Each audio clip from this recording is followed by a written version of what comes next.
ایک قافلہ سامان تجارت لے کر مصر جا رہا تھا۔ راستے میں ایک کنواں نظر آیا تو وہ لوگ پانی کے لیے رک گئے۔ ایک تاجر کا ملازم پانی نکالنے کے لیے کنویں میں ڈول ڈال کر کھینچنے لگا تو وہ معمول سے زیادہ باہری تھا۔ جب ڈول باہر آیا تو وہ یہ دیکھ کر حیران رہ گیا کہ اس ڈول میں پانی کی بجائے تقریباً 9 سال کا ایک انتہائی خوبصورت بچہ تھا۔ ملازم بچے کو فوراً تاجر کے پاس لے گیا۔ تاجر نے اپنی پوری زندگی میں ایسا خوبصورت بچہ پہلے کبھی نہیں دیکھا تھا۔ اس نے سوچا کہ شاید یہ کوئی بھاگا ہوا غلام ہے جو اپنے مالک کے ڈر سے کنویں میں چھپ گیا تھا۔ وہ اس بات پر خوش تھا کہ اس کے ہاتھ ایک خوبصورت غلام لگ گیا ہے اور وہ مصر میں اس غلام کو بیچ کر وہ بہت اچھی رقم وصول کر سکتا ہے۔ اس زمانے میں غلاموں کی خرید و فروخت کا رواج عام تھا۔ تاجر اس بچے کو اپنے ساتھ مصر لے گیا اور مصر کے بازار میں وزیر خزانہ کے ہاتھ 20 درہم میں فروخت کر دیا۔ وزیر بچے کو غلام بنا کر اپنے محل میں لایا اور اپنی بیوی کو تحفے کے طور پر دے دیا۔ وزیر کی بیوی ایک خوبصورت اور مغرور خاتون تھی۔ اسے اپنے محل میں خوبصورت اور قیمتی چیزیں جمع کرنے کا بہت شوق تھا۔ بچے کی خوبصورتی کو دیکھ کر وہ بہت خوش ہوئی اور اپنے شوہر کی پسند کو داد دینے لگی۔ شکل و صورت اور بات چیت کے انداز سے وہ کوئی شہزادہ لگتا تھا۔ خوبصورتی کے ساتھ ساتھ اپنی عقلمندی اور ذہانت کی وجہ سے جلد ہی وہ بچہ وزیر اور اس کی بیوی کا پسندیدہ غلام بن گیا۔ جوانی کی عمر تک وہ لکھنے پڑھنے اور حساب کتاب میں ماہر ہو چکا تھا۔ وزیر کو اس کی ایمانداری پہ اتنا یقین تھا کہ اپنے محل کے انتظامات اس کے سپرد کر دیے۔ جیسے جیسے وہ جوان ہو رہا تھا اس کے حسن میں مزید اضافہ ہو رہا تھا۔ وزیر کی بیوی اپنی سہیلیوں کو بہت فخر سے بتایا کرتی تھی کہ اس کے پاس سب سے زیادہ خوبصورت اور قابل غلام ہے۔ مصر کے لوگوں میں غلامی کی خوبصورتی کے چرچے تو عام ہو گئے، لیکن کوئی یہ نہیں جانتا تھا جس بچے کو وزیر بازار سے خرید کے لایا تھا وہ کوئی بھاگا ہوا غلام نہیں تھا، بلکہ اس کا تعلق اس زمانے کی سب سے زیادہ محترم اور عزت دار گھرانے سے تھا۔ صرف اس کے والد حضرت یعقوب علیہ السلام ہی نہیں بلکہ دادا حضرت اسحاق علیہ السلام اور پردادا حضرت ابراہیم علیہ السلام بھی اللہ کے نبی تھے، اور اب اللہ نے نبوت کا تاج اس بچے حضرت یوسف علیہ السلام کے سر پہ سجانا تھا۔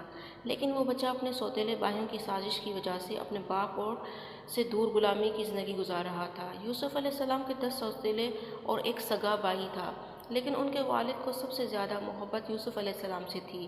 وہ انہیں ہمیشہ اپنے قریب رکھتے، اسی وجہ سے سوتیلے بھائی ان سے بہت حسد کرتے تھے۔ انہوں نے آپس میں مشورہ کیا کہ اپنے چھوٹے بھائی کو قتل کر دیں گے۔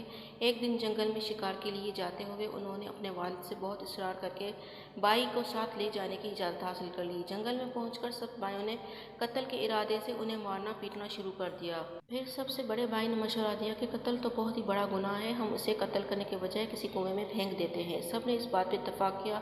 پھر ان کی قمیص اتار کر ان کو کنویں میں پھینک دیا اور قمیص پر بکری کا خون لگا کر روتے ہوئے اپنے والد کے پاس گئے اور کہا کہ ہم لوگ کھیل میں دوڑتے دور چلے گئے تھے اور بھائی کو سامان کے پاس بٹھا دیا تھا۔ ایک بھیڑیا آیا اور اسے کھا گیا۔ جب والد نے قمیص دیکھی تو وہ کہیں سے پھٹی ہوئی نہیں تھی۔ ان لوگوں نے قمیص میں خون تو لگا لیا تھا لیکن اسے پھاڑنا بھول گئے تھے۔ ان کے بزرگ والد سمجھ گئے کہ یہ سب جھوٹ بول رہے ہیں، لیکن وہ سوائے صبر اور اللہ پر بھروسہ کے اور کچھ نہیں کر سکتے تھے۔ اور اب اللہ کے وہ عظیم نبی مصر کے وزیر کے محل میں ایک غلام بن کے رہ رہے تھے۔ یوں ہی وقت گزرتا گیا۔ پھر ایک دن وزیر کی بیوی کسی بات پر ان سے ناراض ہو گئی اور اپنی خود پسندی اور غرور کی وجہ سے اس نے اپنے شوہر سے کہا کہ اس غلام میں پہ جھوٹا الزام لگا کر اسے جیل بھجوا دیا جائے۔ وزیر جانتا تھا کہ وہ ایک نیک سیرت انسان ہے اور انہوں نے کوئی گناہ نہیں کیا، لیکن اس نے اپنی مغرور بیوی کی وجہ سے مجبور ہو کر بغیر کسی گناہ کے انہیں جیل بھجوا دیا۔ جیل میں سب قیدی بہت جلد جان گئے کہ یہ کوئی مجرم نہیں بلکہ بہت نیک اور عبادت گزار شخص ہے۔ وہ ان کا بہت احترام کرتے، انہیں اپنا استاد مانتے اور یہاں تک کہ خوابوں کی تعبیر بھی انہی سے پوچھتے۔ اس دوران یوسف علیہ السلام قیدیوں کو توحید اور نیک اعمال کی تبلیغ کرتے تھے۔ سب قیدی ان کی بات بہت توجہ سے سنتے۔ حضرت یوسف علیہ السلام کو اللہ نے یہ قدرت دی تھی کہ آپ خوابوں کی تعبیر سچ سچ بتا دیا کرتے تھے۔ ایک دفعہ 2 قیدیوں نے بہت عجیب خواب دیکھے تو حضرت یوسف علیہ السلام نے دونوں قیدیوں کو جو تعبیر بتائی اس کو ان دونوں نے ماننے سے انکار کر دیا، لیکن بعد میں وہ تعبیر بالکل صحیح ثابت ہوئی۔ اس کے بعد سب قیدی ان کے علم اور بصیرت کے مزید قائل ہو گئے۔ تقریباً 8 سال جیل میں گزر گئے، کسی نے بھی ان کی رہائی کی کوشش نہ کی۔ پھر ایک دن مصر کے بادشاہ نے خواب دیکھا کہ 7 موٹی گائیں کو 7 دبلی گائیں کھا رہی ہیں اور 7 سبز بالیاں ہیں اور 7 سوکھی بالیاں ہیں۔ بادشاہ نے سب درباریوں سے اس خواب کی تعبیر پوچھی مگر کوئی تسلی بخش جواب نہ دے سکا۔ پھر ایک خدمتگار نے بادشاہ کو بتایا کہ وہ جیل میں ایک ایسے قیدی کو جانتا ہے جو خواب کی صحیح تعبیر بتا سکتا ہے۔ بادشاہ نے اسے کہا جیل جا کر تعبیر پوچھے۔ یوسف علیہ السلام نے بادشاہ کے خواب کی تعبیر بتائی کہ پہلے 7 سال بہت بارشیں ہوں گی اور بہت زیادہ اناج پیدا ہوگا اور پھر اگلے 7 سال سخت خشک سالی رہے گی اور قحط پڑے گا۔ خواب کی تعبیر کے ساتھ انہوں نے قحط سے نپٹنے کے لیے تجویز پیش بھی کی کہ 7 سالوں میں خوب کھیتی باڑی کرو اور اپنی ضرورت سے زائد غلہ بالیوں میں ہی محفوظ رکھو اور اس طرح اناج میں کیڑے نہیں پڑیں گے۔